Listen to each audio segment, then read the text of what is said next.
नमस्कार, स्वागत है आप सभी का। देवभूमि दिन भर देख रहे हैं आप और मैं हूं आपके साथ कृतिका। बुलेटिन की शुरुआत करते हैं। आखिरकार एसआईटी ने जेईई परीक्षा पेपर लीक मामले में फरार चल रहे पूर्व बीजेपी नेता संजय धारीवाल को मंगलौर के नारसन से गिरफ्तार कर लिया है। आरोपी पर 50,000 का इनाम घोषित था।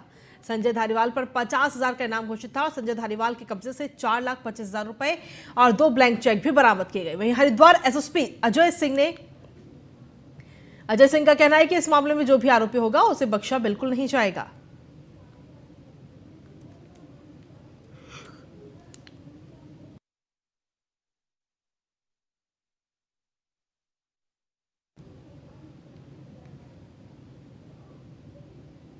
वहीं सीएम पुष्कर सिंह धामी का दिल्ली दौरा है। आपको बता दें कि 3 अप्रैल को प्रधानमंत्री नरेंद्र मोदी से मुख्यमंत्री पुष्कर सिंह धामी मुलाकात करेंगे।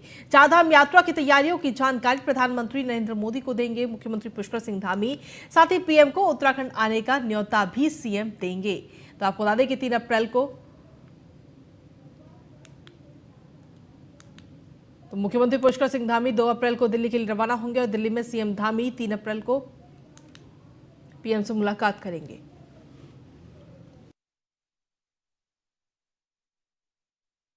सिंह धामी पीएम मोदी को चारधाम यात्रा से जुड़ी तैयारियों की जानकारी देने के साथ ही उन्हें उत्तराखंड आने का भी न्योता देंगे। साथ ही प्रदेश के विभिन्न विकास योजनाओं के बारे में मुख्यमंत्री पुष्कर सिंह धामी पीएम मोदी के साथ विस्तार से चर्चा करेंगे।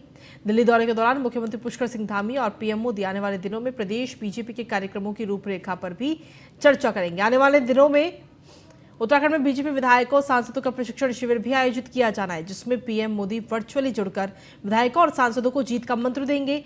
इस कार्यक्रम में बीजेपी के राष्ट्रीय अध्यक्ष जेपी नड्डा भी हिस्सा लेंगे।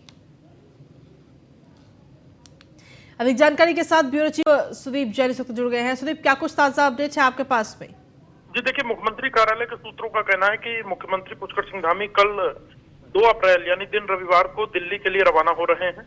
अभी उनका मिनट टू मिनट कार्यक्रम आना बाकी है और मुख्यमंत्री का प्रधानमंत्री कार्यालय से 3 अप्रैल का समय मुकर्रर हो गया है, जिस दिन मुख्यमंत्री प्रधानमंत्री नरेंद्र मोदी से मुलाकात कर सबसे पहले जिस प्रकार बीते दिनों में केंद्र से अलग अलग योजनाओं में बहुत बड़ी संख्या में योजनाएं और धनराशि आई, उसके लिए आभार व्यक्त करेंगे।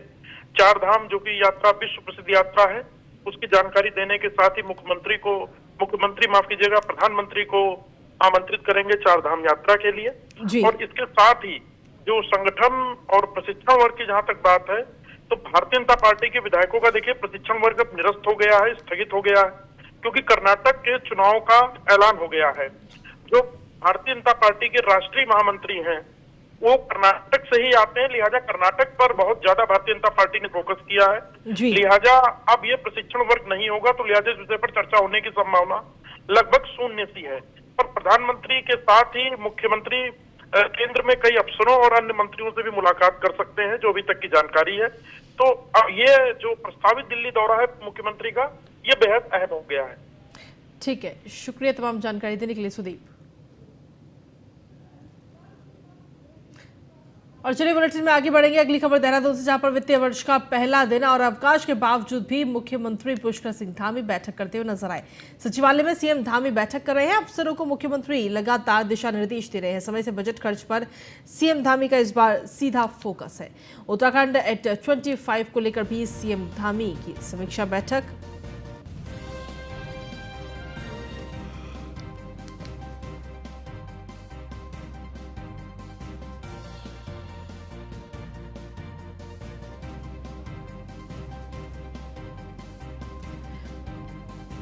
तो आज 1 अप्रैल है और 1 अप्रैल छुट्टी के बावजूद भी बैठक करते हुए मुख्यमंत्री पुष्कर सिंह धामी नजर आए। उत्तराखंड एट 25 को लेकर भी सीएम धामी ने समीक्षा बैठक की है।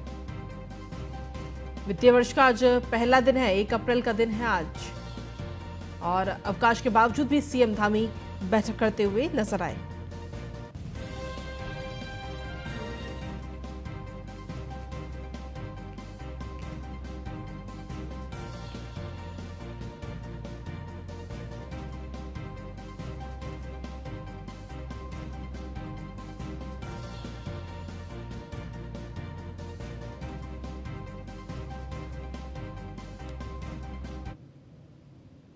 उत्तराखंड में भारी बारिश से हुए नुकसान और राज्य में अलग अलग जगहों पर आपदा की स्थिति का जायजा लेने के लिए मुख्यमंत्री पुष्कर सिंह धामी आपदा कंट्रोल रूम पहुंचे और भारी बारिश से हुए नुकसान को लेकर अधिकारियों के साथ समीक्षा की। मुख्यमंत्री ने अधिकारियों को जोशीमठ और अन्य क्षेत्रों में लगातार बारिश की समीक्षा कर स्थिति पर नजर रखने के लिए कहा है। मुख्यमंत्री पुष्कर सिंह धामी ने अधिकारियों को निर्देशित किया है कि हर क्षेत्र में नजर रखें, जहां भी जरूरत हो वहां तुरंत सहायता उपलब्ध कराई जाए। इसके अलावा बारिश और ओलावृष्टि के किन जगहों पर कितना नुकसान हुआ है उसकी भी रिपोर्ट जल्द तैयार की जाए ताकि पीड़ित को जल्द से जल्द मदद दी जा सके। हमारा प्रयास है कि अब चारधाम यात्रा हमारी प्रारंभ हो रही है, तो चारधाम यात्रा की भी साथ साथ सारी तैयारियां हो जाएं, सारे मार्ग ठीक प्रकार से चालू हो जाएं, कहीं पर किसी प्रकार की कोई दिक्कत न हो। और चारधाम यात्रा के लिए आने वाले लोगों की संख्या लगातार बढ़ रही है। 8 लाख के लगभग रजिस्ट्रेशन हमारे हो गए हैं और इस बार यात्रा की तैयारी भी जो काफ़ी बाद में होती थी, पहले के सालों में अगर अप्रैल माह में यात्रा प्रारंभ होती थी या मई में होती थी तो उसी के कुछ दिनों पहले, पिछले साल भी हमारी 4-5 दिन पहले यात्रा की तैयारी प्रारंभ हुई थी, लेकिन इस बार हमने यात्रा की तैयारी दिसंबर माह, जनवरी माह से शुरू कर दी थी और मैंने भी उसके लिए अभी तक 3 से 4 मीटिंगें लगातार। प्रधानमंत्री नरेंद्र मोदी के ड्रीम प्रोजेक्ट वाइब्रेंट विलेज के तहत उत्तराखंड में गांवों की संख्या बढ़ सकती है। मुख्यमंत्री पुष्कर सिंह धामी ने संकेत दिए हैं कि केंद्रीय गृह मंत्रालय इस विषय पर अपनी रिपोर्ट तैयार कर रहा है। आपको बताते चले कि 2 दिन पहले केंद्रीय मंत्री अमित शाह से मुख्यमंत्री पुष्कर सिंह धामी की जौलीग्रांट एयरपोर्ट पर अलग से काफी विस्तृत बातचीत भी हुई थी। मुख्यमंत्री ने कहा है कि आने वाले समय में गांव को देखने लोग आएंगे और इतनी अच्छी सुविधाएं विकसित की जाएंगी।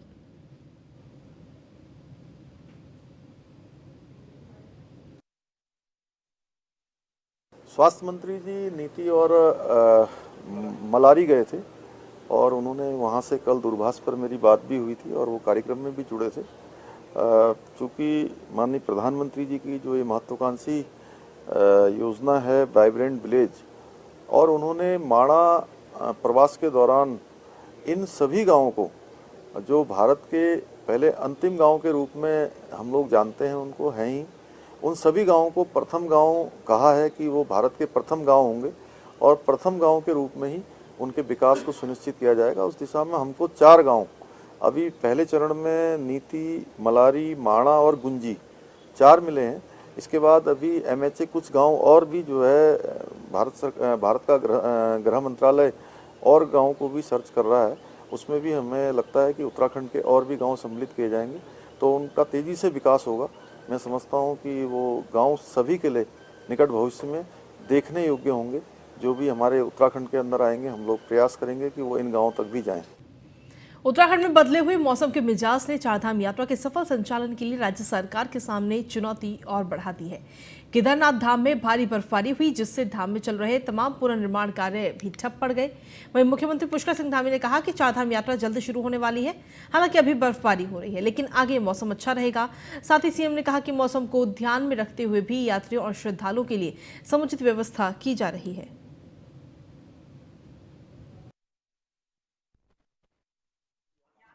प्रारंभ होने में 20 दिन हैं और बर्फबारी हो रही है, तो मैं समझता हूँ कि अभी बर्फबारी हो जा रही है, आगे मौसम अच्छा रहेगा और सभी जो यात्रीगण आएंगे, श्रद्धालु आएंगे, उनके लिए हम समुचित प्रबंध कर रहे हैं, समुचित व्यवस्थाएं कर रहे हैं। यात्रा प्रारंभ होने में 20 दिन हैं। मुख्यमंत्री पुष्कर सिंह धामी ने चारधाम यात्रा की तैयारियों को लेकर कहा कि राज्य सरकार चारधाम यात्रा की तैयारियों को लेकर भी समीक्षा बैठक कर रही है। प्रदेश में ये पहला मौका है जब चारधाम यात्रा की तैयारियां जनवरी माह से शुरू कर दी गई हैं।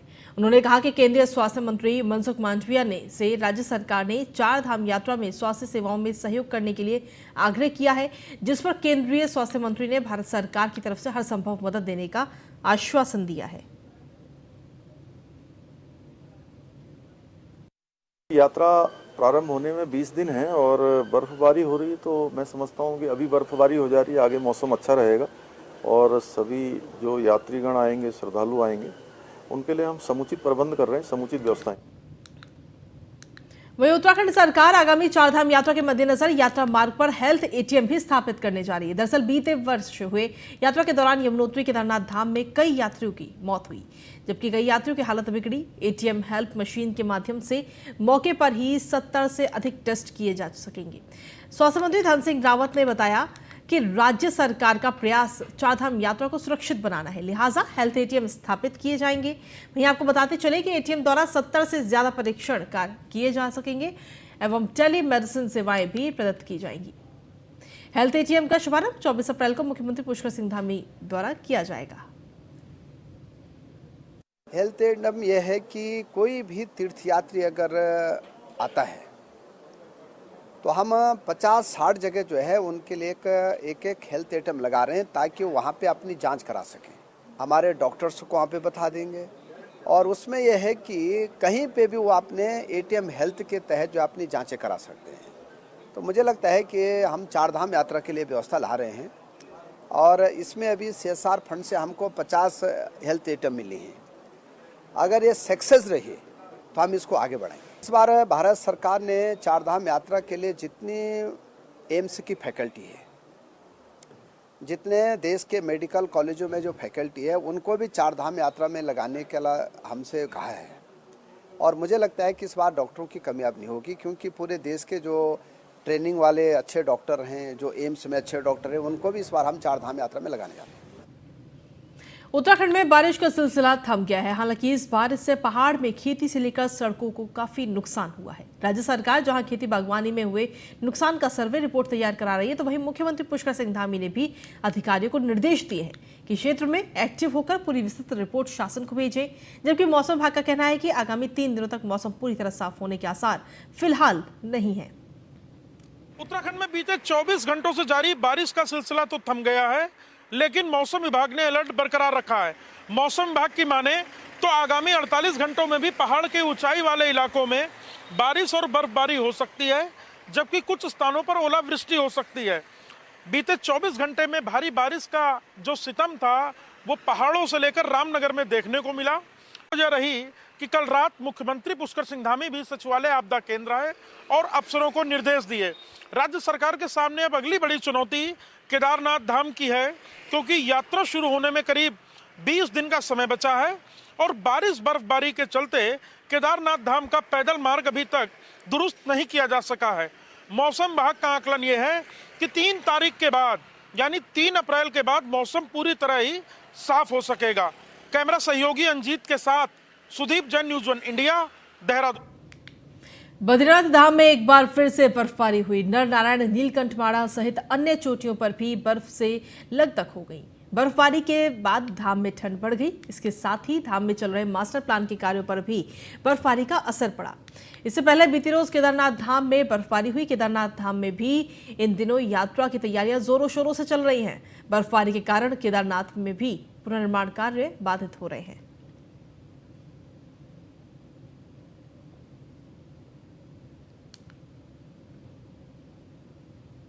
भारी बारिश से खेती बागवानी और सड़कों को भारी नुकसान पहुंचा, जिसकी विस्तृत रिपोर्ट राज्य सरकार ने तलब की है। मुख्यमंत्री पुष्कर सिंह धामी का कहना है कि शासन को अधिकारी जल्द से जल्द रिपोर्ट उपलब्ध कराएंगे। इसके आधार पर कृषि के नुकसान की भरपाई के लिए किसानों को नियमों के मुताबिक आर्थिक मदद दी जाएगी।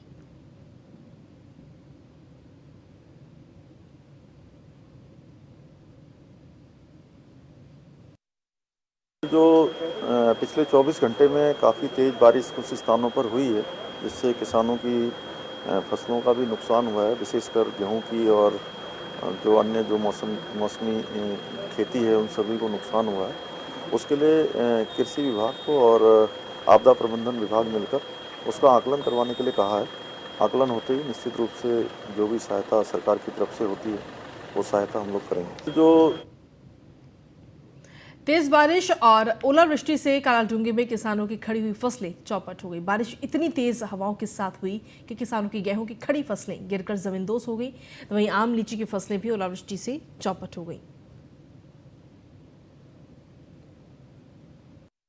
जो बारिश और आंधी तूफान हुआ है उससे तो किसानों की कमर टूट चुकी है, क्योंकि कहीं पर भी गेहूं खड़ा नहीं दिख रहा है। और उससे पहले जितने भी जंगली जानवर और पालतू पशु जो छोटे पशु हैं उनके द्वारा भी किसानों को बहुत नुकसान पहुंच रहा है। और अब तो कल की बारिश ने तो बिल्कुल ही कमर तोड़ दिया, क्योंकि नीचे की सरकारें जो भी है वो तो किसान पर गौर नहीं कर रही है, मगर ऊपर वाले ने भी कल किसान पर बहुत बुरी मार मारी है, जिससे उसकी कमर टूट चुकी है। वो अगर उसे सही मुआवजा नहीं दिया जाएगा तो वो आत्मदाह की स्थिति में भी आ सकता है। जो बारिश और आंधी तूफान हुआ है, जो कल ओलावृष्टि हुई और जो तूफान आया, उससे काफ़ी नुकसान हुआ किसानों को। ये जो बागवानी क्षेत्र में भी काफ़ी नुकसान हुआ है, और इससे पहले जो आवारा पशु हैं वो भी काफ़ी नुकसान करते रहते हैं किसानों का, और जंगली हाथी हो गए या जंगली वन्य जीव जो भी हैं, उनका भी मुआवजा किसान को नहीं मिल पाता है समय पर, और जो मिलता भी है वो बहुत कम मिलता है। अब ऐसे में हो सकता है अन्नदाता धीरे धीरे खेती से अपना मुंह मोड़ ले, क्योंकि जब नुकसान होते रहेगा किसी काम में तो फिर आदमी उस काम को करने से पीछे हटता है, और किसान की स्थिति इतनी दयनीय है कि वो बड़ी मुश्किल से अपना गुजारा कर पाता है। और ऐसे में अब ये ओलावृष्टि और ये जो मार पड़ी है, तो इससे क्या है कि कल को गेहूं की कटाई वगैरह इन सब चीज़ों की कॉस्ट बढ़ जाएगी, तो उससे और अधिक नुकसान होगा किसान को। कांग्रेस नेता राहुल गांधी की लोकसभा सदस्यता समाप्त किए जाने पर नेता प्रतिपक्ष यशपाल आर्य ने भारतीय जनता पार्टी सरकार पर सीधा निशाना साधा। यशपाल आर्य ने कहा कि राहुल गांधी अडानी के खिलाफ सवाल उठा रहे थे, इसलिए उनका मुंह बंद कराने के लिए केंद्र सरकार ने उनकी संसद से सदस्यता समाप्त करने का षड्यंत्र रचा। यशपाल आर्य ने कहा कि आज जनता महंगाई से त्रस्त है, लेकिन सरकार को जनहित की ओर दिखाई नहीं देता। राहुल गांधी जी के साथ जिस तरह से लोकसभा की सदस्यता से उन्हें बर्खास्त किया गया, और जबकि समय था 30 दिन का समय उसी कोर्ट ने, उसी न्यायालय ने दिया था, लेकिन इन्हें इंतजार नहीं किया और 24 घंटे में आनन फानन में उनकी सदस्यता रद्द कर दी गई। इसी को लेकर पूरे देश भर में कांग्रेस का कार्यकर्ता आक्रोशित है और हमारे जिलों भर में प्रेस कॉन्फ्रेंस हो रही है। इसी मुद्दे को लेकर आगे भी हमारे 1 महीने का जो कार्यक्रम निर्धारित। उत्तराखंड में भारी बारिश की वजह से बीते शुक्रवार को कई जगह पर हालत काफी खराब हो गई। मसूरी में भी लाइब्रेरी और वाल्मीकि मंदिर के पास लैंडस्लाइड की वजह से काफी नुकसान हुआ। इसके अलावा एक होटल का पुश्ता गिरने की वजह से कई गाड़ियां भी मलबे में दब गईं। भारी बारिश से हुए नुकसान का जायजा लेने के लिए शनिवार को कैबिनेट मंत्री गणेश जोशी मसूरी पहुंचे। सबसे पहले कैबिनेट मंत्री गणेश जोशी ने अधिकारियों के साथ मसूरी माल रोड का निरीक्षण किया और काम में हो रही देरी को लेकर नाराजगी व्यक्त की। इस दौरान उन्होंने लोक निर्माण विभाग के अधिकारियों को जमकर फटकार लगाई और दिन रात काम करने के निर्देश दिए।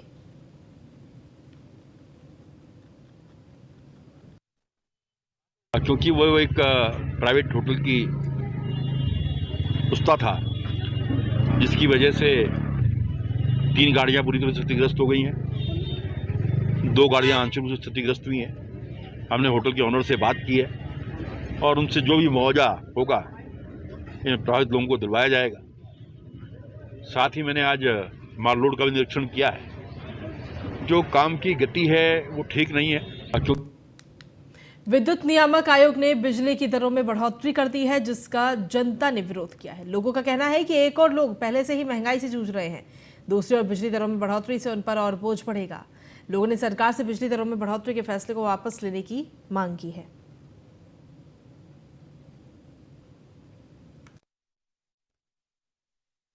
बिजली के दाम बढ़े हैं, लेकिन बिजली के दाम बढ़ने के साथ साथ हमारी सरकार ने, केंद्र सरकार ने जीपीएफ, पीपीएफ, आरडी में भी तो कुछ ब्याज की दर की बढ़ोतरी की है, पहली बात।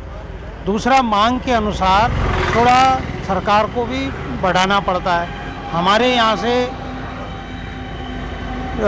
प्रधानमंत्री जी के द्वारा लोगों को मकान दिए जा रहे हैं, सड़क इत्यादि के खर्चे बढ़ रहे हैं, इसलिए 1.79 रुपये बढ़ना कोई खास नहीं है। पानी के में भी मांग के अनुसार थोड़ा थोड़ा जो बढ़ाया जा रहा है, वो इतना भारी भरकम जो बढ़ाया है वो नहीं बढ़ाया गया है।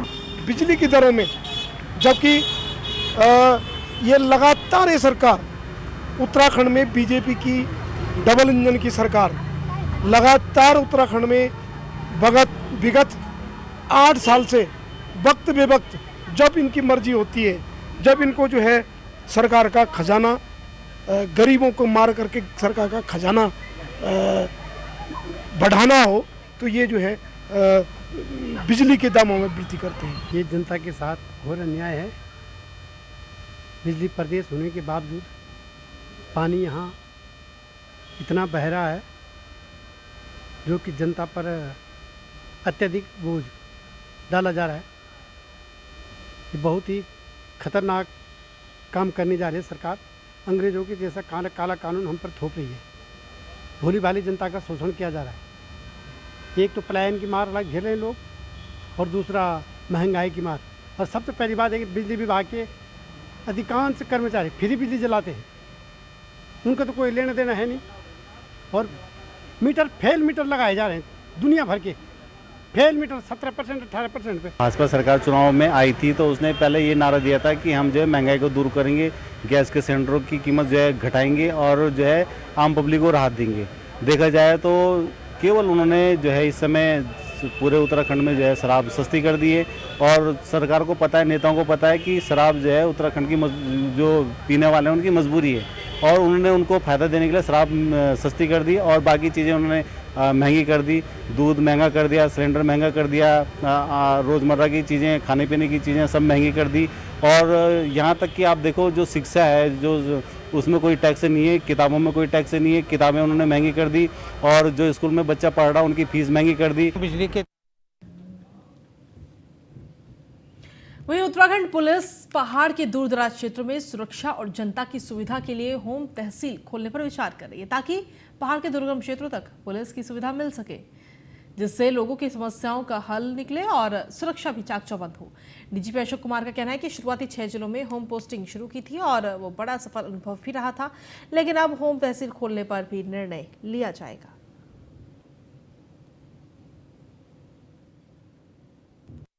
उत्तराखंड के होम पोस्टिंग अलाउ की थी, ठीक है, और वो बड़ा सफल एक्सपेरिमेंट रहा था। उससे हमें पिथौरागढ़, बागेश्वर, चंपावत, चमोली, रुद्रप्रयाग और उत्तरकाशी, इनमें जाने वाले इच्छुक पुलिसकर्मी मिल गए थे। उससे वहाँ पे प्लान की समस्या का भी हल हुआ था। तो अभी मैं जब रिमोट क्षेत्रों में गया, मलासुराई थोटा में, तो मैंने रियलाइज़ किया कि इन क्षेत्रों में कोई ऐसे पद के दुरुपयोग की संभावना नहीं है इतनी ज़्यादा। उधमसिंह नगर जिले के ट्रांजिट कैंप थाना क्षेत्र में शनिवार 1 अप्रैल को उस समय सनसनी फैल गई जब लोगों को नाले में सड़ी गड़ी हालत में एक लाश मिली। अभी तक मृतक की शिनाख्त नहीं हो पाई है। पुलिस के मुताबिक लाश करीब 10 से 12 दिन पुरानी है और लाश का कुछ हिस्सा डिकम्पोज भी हो चुका है। ऐसे में लाश की शिनाख्त करना काफी मुश्किल हो रहा है। पुलिस ने बताया कि उन्हें सूचना मिली थी कि ट्रांजिट कैंप थाना क्षेत्र के ठाकुर नगर के पास नाले में लाश पड़ी हुई है। जानकारी मिलते ही पुलिस की टीम वहां मौके पर पहुंची और वहां मौजूद लोगों से जानकारी जुटाई। इसके बाद पुलिस ने शव का पंचनामा भरकर पोस्टमार्टम के लिए भेज दिया। पीएम रिपोर्ट आने के बाद ही मौत के सही कारणों का पता चल पाएगा और साथ ही उसी के हिसाब से आगे की कार्रवाई की जाएगी। इसके अलावा आसपास के सीसीटीवी कैमरों की फुटेज भी खंगाली जा रही है ताकि इस घटना से संबंधित कोई जानकारी मिल सके।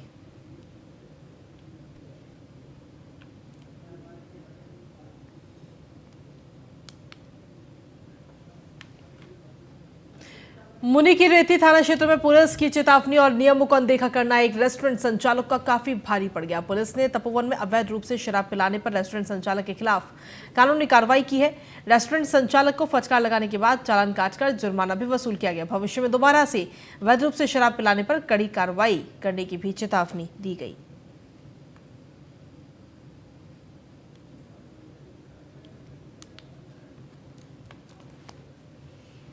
खबरों का सिलसिला न्यूज़ इंडिया पर यूं ही लगातार जारी है। फिलहाल देवभूमि दिन भर में इतना ही।